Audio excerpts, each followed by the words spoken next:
Hello, I'm Niall Ferguson. I'm the Millbank Family Senior Fellow here at the Hoover Institution, and it's a delight to welcome to the Hoover Applied History Working Group one of our new Hoover Fellows, Anthony Gregory.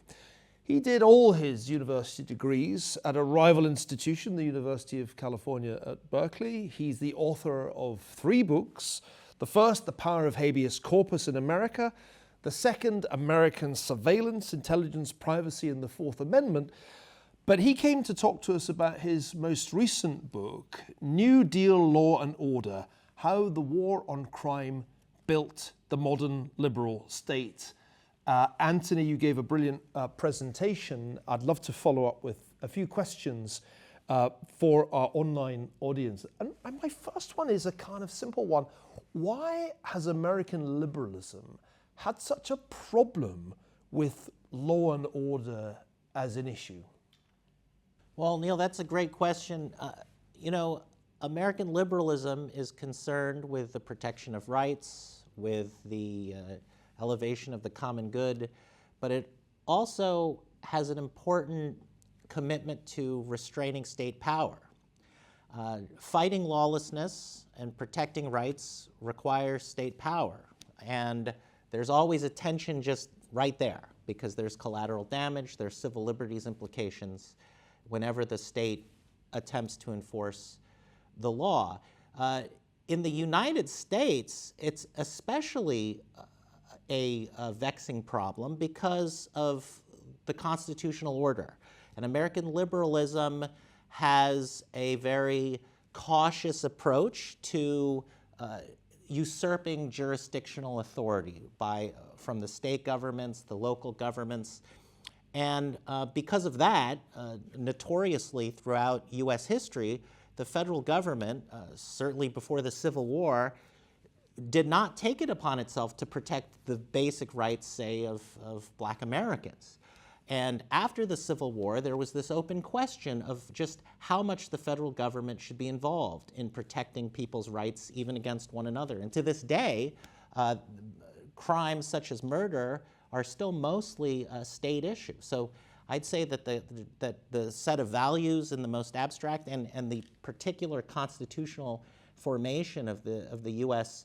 Government are both the major obstacles and challenges. In that case, why does one of the most successful liberal presidents in all of American history, Franklin Roosevelt, decide to make law and order one of his key issues, which is really the argument of your book?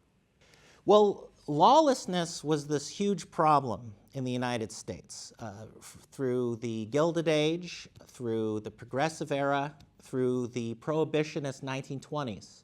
And every generation of national leaders attempted to deal with lawlessness. But because of those constitutional restrictions on their power, because of American ideology, because of coalitional and institutional jealousies across American society, no federal leaders could really crack the code. He wasn't the first to make a promise that he would finally crack the code.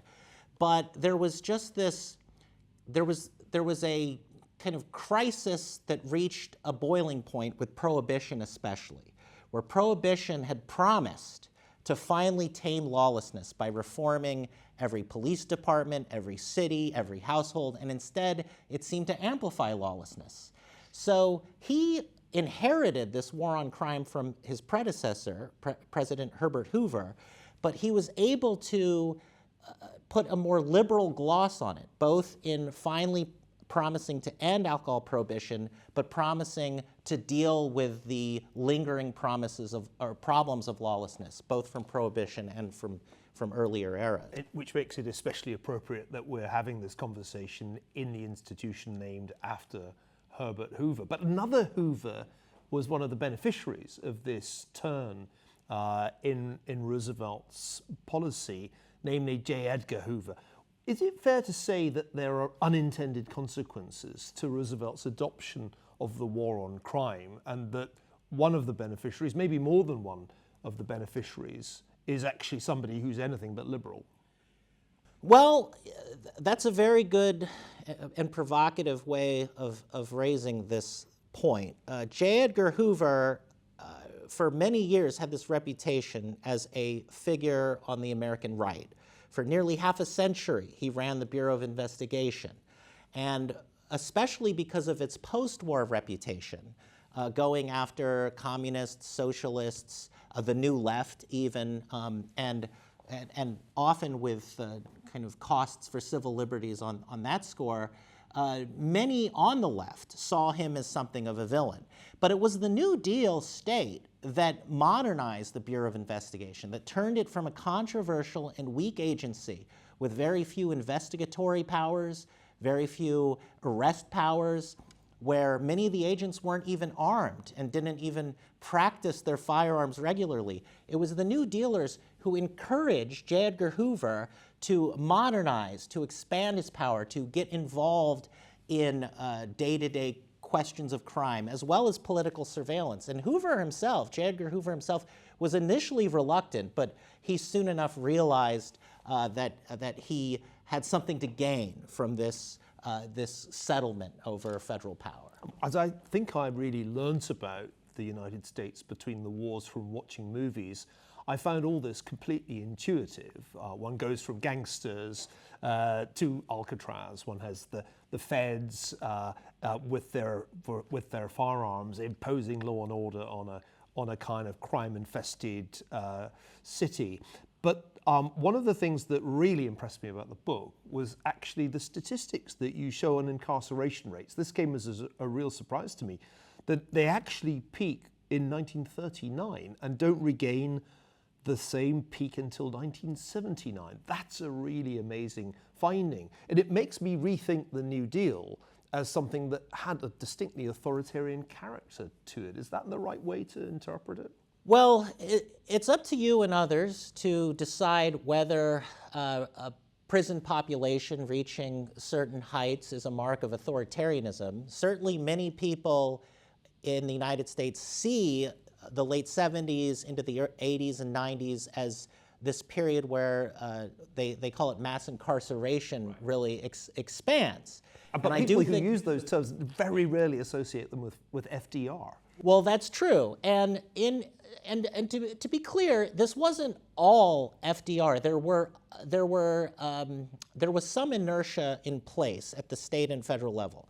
And we can't run this experiment twice. But we do know that the New Deal state, including some iconic parts of the New Deal welfare state, like the Works Progress Administration, actively helped build and renovate jails and prisons. We know that the federal criminal code ballooned quite a bit in the 1930s, and that this eventually helped propel the prison population to new heights after World War II. And it is the case that throughout the 30s, the overall trajectory was that the prison population for state and federal detentions reaches this peak at the end of the decade. And by the way, at the same time, rehabilitation is also rising. Parole, probation. So what makes the New Dealers so special is they don't see rehabilitation and incarceration as this zero-sum contest.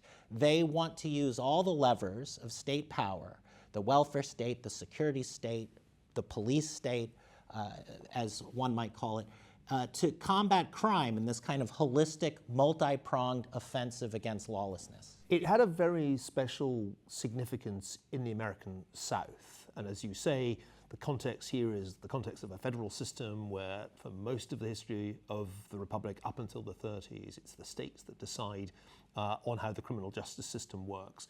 Tell us what your book shows about the way the New Deal's criminal justice reforms impacted the South. Well, as with many other things that the federal government was doing, most white Southerners were quite on board with the New Deal. In fact, white Southerners were Roosevelt's most loyal voting bloc, and they had been loyal Democrats for many years, going back to the 19th century. The real puzzle is, how does the New Deal coalition win over black Americans, who in the early 30s are breaking largely for the party of Lincoln for some understandable historical reasons. Then by the late 30s, they're breaking for the party of Roosevelt.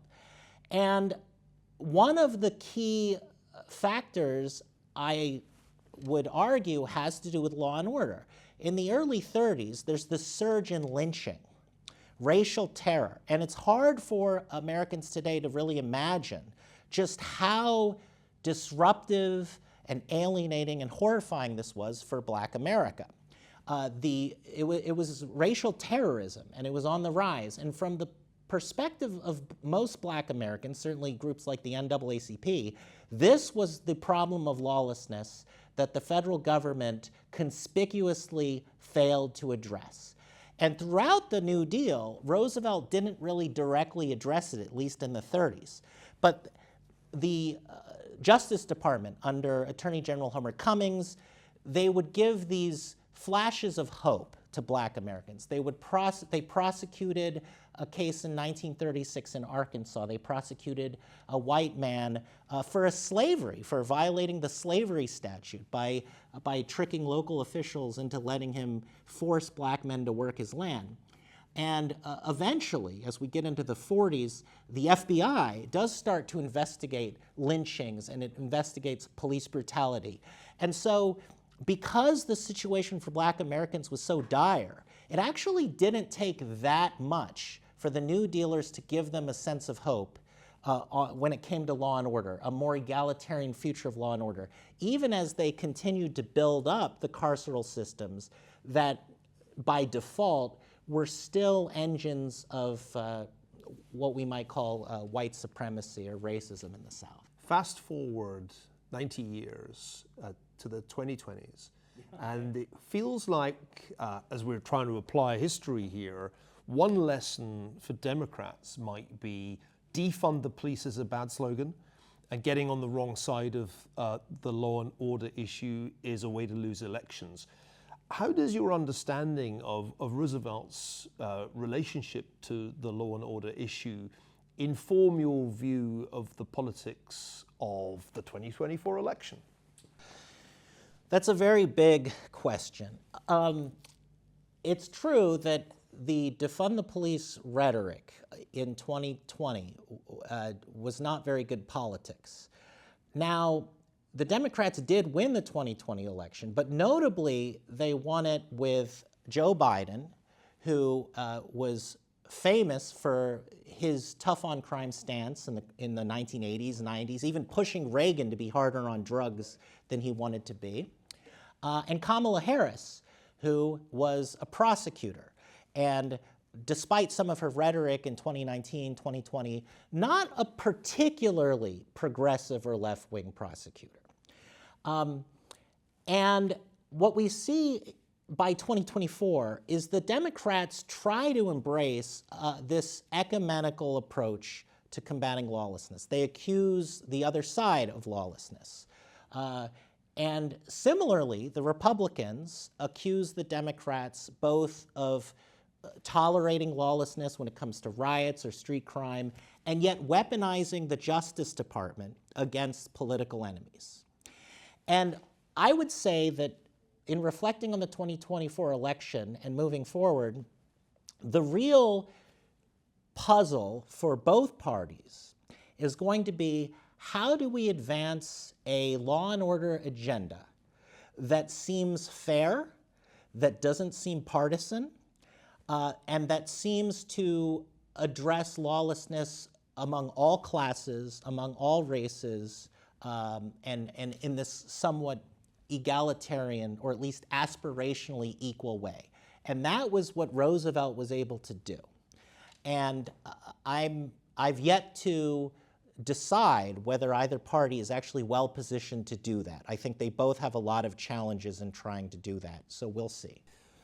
It's an absolutely fascinating book, Anthony, and I highly recommend it to anybody who wants to get a new understanding of America in the 1930s, New Deal law and order, how the war on crime built the modern liberal state. We're delighted to have you here at the Hoover Institution and look forward eagerly to your next book. That's all for now from the Hoover Applied History Working Group. We'll be posting regular videos like this every time we have a seminar at Hoover.